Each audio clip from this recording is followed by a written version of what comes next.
100% tuition fee waiver मिल जाएगा। इसमें NFSU भी इंक्लूडेड है, तो आप सब्सिडाइज और इंटरेस्ट फ्री लोन तक आप कैसे अवेल कर। एक फ्रेंड ने स्कॉलरशिप के through full tuition fees waiver avail. आज का ये वीडियो काफ़ी इंपॉर्टेंट होने वाला है हर उस स्टूडेंट के लिए जो NFSU आने वाला है या फिर NFSU में ऑलरेडी पढ़ता है।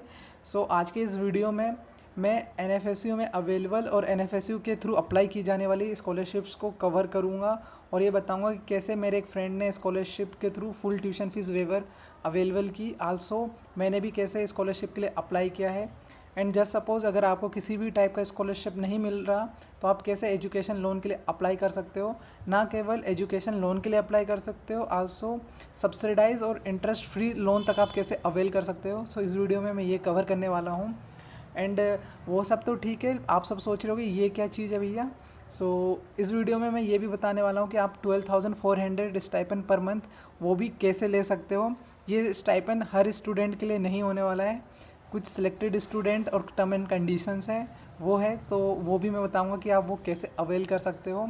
सो इस वीडियो में आप लास्ट तक बने रहना, हर चीज़ मैं आपको डिटेल में बताऊंगा और जो भी चीज़ मैंने खुद पर्सनली फील की वो भी चीज़ें मैं सो आप एक बार कोर्स वाइज अपना फ़ीस स्ट्रक्चर यहाँ पे देख सकते हो। ये आपके कोर्सेज़ हैं और ये आपकी टोटल फ़ीस है। ये आपकी टोटल फ़ीस पूरे 5 साल की है, सिर्फ BSc क्रिमिनोलॉजी को छोड़ के। तो ये फ़ीस भी काफ़ी अच्छी खासी हो जाती है। ऊपर से आपको आपका एकोमोडेशन एंड लिविंग एक्सपेंसेस भी देखना होता है, तो ये फ़ीस काफ़ी हो जाती है। तो अगर आपके पास किसी भी टाइप का स्कॉलरशिप या किसी भी टाइप की फाइनेंशियल सपोर्ट हो तो अच्छा खासा बर्डन आपके ऊपर से हट सकता है। सो अब इस वीडियो में आगे मैं स्कॉलरशिप्स कवर करने वाला हूँ कि आप कौन कौन से स्कॉलरशिप अवेल कर सकते हो।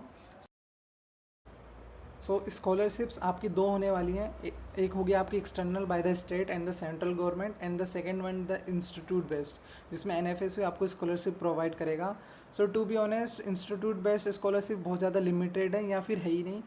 तो बट मैंने एक स्कॉलरशिप देखी थी NFSU गुवाहाटी की वेबसाइट पे। सो वो कुछ ऐसी थी। सो जो top 3 student from NFSU entrance exam के थ्रू हैं तो उनको 100% ट्यूशन फी वेवर मिल जाएगा and next two also getting 75%। Same here है कि जो टॉप 3 स्टूडेंट होंगे मेरिट बेस पे जिनकी annual parental annual income 8 lakh से कम है उनको भी 100% and next two will be also get 75% tuition fee. तो ये उनकी इंस्टीट्यूट बेस्ड स्कॉलरशिप्स हैं और ये जो स्कॉलरशिप्स हैं ये आपकी या तो स्टेट या तो सेंट्रल गवर्नमेंट के थ्रू अवेलेबल है। तो यहाँ पे आप अपनी एलिजिबिलिटी चेक करके ये भी अप्लाई कर सकते हो। Now come to the main point जो है आपकी एक्सटर्नल बाय द स्टेट, जो कि सबसे ज़्यादा स्कॉलरशिप में इसी की बात करने वाला हूँ यहाँ पे। सो जो NFSU में ऑलरेडी बच्चे पढ़ रहे हैं उनमें 2 टाइप्स के स्टूडेंट होंगे। फर्स्ट या तो जिन्हें स्कॉलरशिप्स का बिल्कुल आइडिया ही नहीं है, एंड द सेकंड वन जिनको आइडिया है बट उनको ये पता है कि NFSU उनके स्टेट की या फिर उनकी जो स्कीम है उसमें रजिस्टर्ड ही नहीं है। जो फॉर एग्जांपल सो मेरे साथ क्या हुआ, so I am from MP। So MP में एक MMYP स्कॉलरशिप्स होती हैं, सो जहाँ पे आप अप्लाई कर सकते हो तो आपको फुल ट्यूशन फीस वेवर मिल सकता है आपको। सो क्या हुआ कि मैंने MMYP पोर्टल पे अपने NFSU के लिए स्कॉलरशिप के लिए अप्लाई किया, बट उनकी पोर्टल पे NFSU रजिस्टर्ड ही नहीं था तो मेरे को स्कॉलरशिप मिल ही नहीं सकती थी। Same with other state student, her state का अपना अपना स्कॉलरशिप्स होता है लेकिन वो अवेल ही नहीं कर पाते। रीज़न भी क्योंकि उनको यह तो पता नहीं है, तो अब पता है तो वो उनका रजिस्टर है ही नहीं तो फिर वो कर ही नहीं पाते। सो मैंने क्या किया कि मैं अपने एकेडमिक रजिस्ट्रार के पास गया और उनको बोला कि ये ऐसा ऐसा स्कॉलरशिप है और आपको उनके पोर्टल पर रजिस्टर करना होगा। कुछ हफ्तों बाद तो उन्होंने पोर्टल पर रजिस्टर किया और उसके बाद MMYP पे NFSU का नाम आ गया और उसके बाद मैंने स्कॉलरशिप के लिए अप्लाई किया। सेम विथ यू गाइज, जैसे यूपी, सो कोई स्टूडेंट यूपी से तो यूपी के पोर्टल पे NFSU का रजिस्ट्रेशन होना ज़रूरी है तभी वो स्कॉलरशिप अवेल कर पाएगा। सो आपको अपने कैंपस में जाके एकेडमिक रजिस्ट्रार से बोलना है कि आपको आपके वेबसाइट को आपके स्टेट के जो भी आप स्टेट के हो वहाँ पे आपका रजिस्टर करवाए। फॉर एग्जांपल यूपी स्टेट में अगर आप जनरल से हो तो आपको 70,000 annually and SC ST 1.1 LPA lakhs आपको मिलते हैं हर साल। सो मैं आपको अभी अपने स्टेट MMYP का आपको दिखाने वाला हूँ, ठीक है। सो कुछ दिन पहले तक यहाँ पे ये पोर्टल है अभी MMYP MP की है। सो कुछ दिन पहले तक यहाँ पे NFSU का नाम नहीं हुआ करता था, सो मैं ये स्कॉलरशिप अवेल नहीं कर सकता था और कोई भी स्टूडेंट जो MP से था वो अवेल नहीं कर सकता था। अब ये MMYP पोर्टल पर रजिस्टर्ड है सो मैं यहाँ से स्कॉलरशिप के लिए डाल सकता हूँ। सेम विथ यू गाइज, आप जिस स्टेट के हो हर स्टेट कोई ना कोई स्कॉलरशिप प्रोवाइड करता है। मैंने क्रॉस वेरीफाई किया है, मोस्टली हर स्टेट में कोई ना कोई स्कॉलरशिप होती है। तो द थिंग इज़ दैट आपको अपने एकेडमिक रजिस्ट्रार के पास जाना है और उनको रजिस्टर करवाना है, तभी आप वो स्कॉलरशिप ले पाएंगे, अदरवाइज़ आप वो स्कॉलरशिप ले ही नहीं सकते। तो ये होगा, रजिस्टर कराने के बाद आप वेबसाइट से जैसे अप्लाई करते हैं वो अप्लाई कर सकते हैं।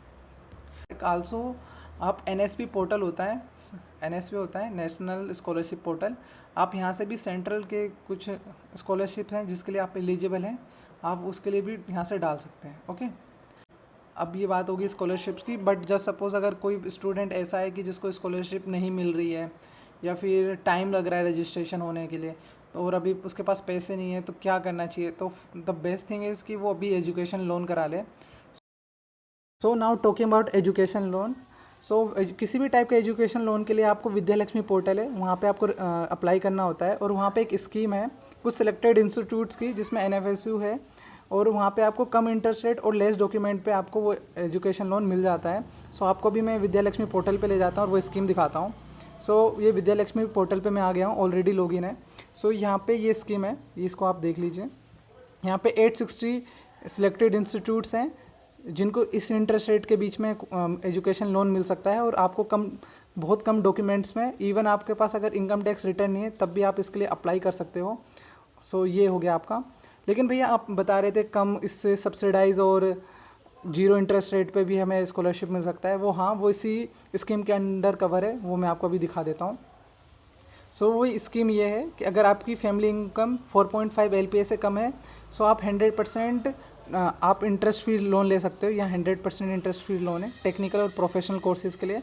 सेम विथ अगर आपकी 4.5 और 8 lakhs के बीच में है तो आपको 3% इंटरेस्ट का छूट मिल जाएगी। फॉर एग्जांपल अगर आपका 6% मिल रहा था इंटरेस्ट रेट या 7% मिल रहा था, तो उसमें से 3% गवर्नमेंट ऑफ इंडिया पे करेगी, तो आपको 4% ही देना पड़ेगा।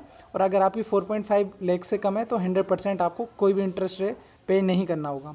सो ये स्कीम है, और इसमें NFSU भी कवर है, तो आपको ईजिली आपको मिल सकता है यहाँ पर, ठीक है। और आप यहाँ से ही विद्या लक्ष्मी पोर्टल से ही यहाँ पे चेक कर सकते हैं। यहाँ पे सेक्शन है, यहाँ से आप देख सकते हो कि अगर आप एलिजिबल हो तो आप यहाँ से अप्लाई कर सकते हो। और ये वो लिस्ट है जहाँ पे इंस्टीट्यूट सिलेक्टेड इंस्टीट्यूट्स हैं, और यहाँ पे आप देख सकते हैं NFSU भी उसमें कवर है। Okay, and now thing is that कि आप अगर SBI भी अपना एक लिस्ट रिलीज़ करता है कुछ प्रीमियम इंस्टीट्यूट्स के लिए। सो अगर आप SBI के थ्रू अप्लाई करते हो तो यहाँ से भी बहुत ईजी हो सकता है। ये selected premium institutes of the country होते हैं। सो ये लिस्ट बनाते हैं जिसमें IIT, IIMs, NITs इंक्लूडेड होते हैं, और अच्छी बात है इसमें NFSU भी इंक्लूडेड है, तो आपको बहुत कम डॉक्यूमेंट और कम इंटरेस्ट रेट पे भी यहाँ से भी स्कॉलरशिप मिल सकती है। सो यहाँ से मैं इनका जो लिस्ट है मैं वहाँ खोल के आपको एक और बार दिखा देता हूँ। ये SBI की प्रीमियम इंस्टीट्यूट की लिस्ट है। सो यहाँ पे आपका NFSU भी कवर है। सो ये आपका NFSU भी कवर है, तो आप SBI के थ्रू भी कम इंटरेस्ट रेट पे भी ले सकते हो। ओके, सो अब ये बात होगी आपकी एजुकेशन लोन की। स्टाइपेंड, सो जैसे वीडियो की स्टार्टिंग में मैंने बताया होता है, ये स्टाइपेंड हर स्टूडेंट और हर कोर्स के स्टूडेंट के लिए नहीं है। ये सिर्फ BTech MTech इंटीग्रेटेड स्टूडेंट्स के लिए है, और उनके लिए ही है जिन्होंने गेट क्वालिफाइड किया है। और आपको ऐसा नहीं कि आपको किसी भी सेमेस्टर में मिल जाएगा, आप जब अपने MTech के फेज़ में हो तभी आप इस स्टाइपेंड के लिए एलिजिबल हो। आपको ये क्राइटेरिया फुलफ़िल करना पड़ेगा। सो जब मैं अपने सीनियर से बात कर रहा था तो उन्होंने मुझे इस चीज़ के बारे में बताया था। सो मुझे काफ़ी इंटरेस्टिंग लगा, तो मैंने सोचा इसको भी इंक्लूड कर दूँ। And the thing is that कि अगर मैंने इस वीडियो में मोस्टली सब कुछ कवर कर दिया है। स्टिल अगर आपको किसी भी टाइप का कोई भी डाउट है तो आप नीचे कमेंट सेक्शन में मुझसे पूछ सकते हो। एंड जो वीडियो के स्टार्टिंग में मैंने बताया था कि एक मेरे फ्रेंड ने कैसे फुल ट्यूशन फीस वेवर लिया था, उसने स्टेट गवर्नमेंट की स्कॉलरशिप के लिए अप्लाई की थी, जैसे मैंने आपको एजुकेशन स्कॉलरशिप में बताया हुआ था। सो आप अपने स्टेट के आप रजिस्टर करा सकते हो NFSU को, और वहाँ से अप्लाई कर सकते हो। आपको भी फुल ट्यूशन फीस वेवर मिल सकता है अकॉर्डिंग टू योर स्टेट। सो ऐसा ही आप अप्लाई कर सकते हो। एंड मैंने भी अपने स्टेट की स्कॉलरशिप के लिए अप्लाई किया हुआ है। स्टिल अगर आपको अभी भी कोई डाउट है कि भैया कैसे क्या होगा, तो आप मुझे नीचे कमेंट सेक्शन में पूछ लेना। सो अभी के लिए इतना ही, एंड रियली थैंक्स।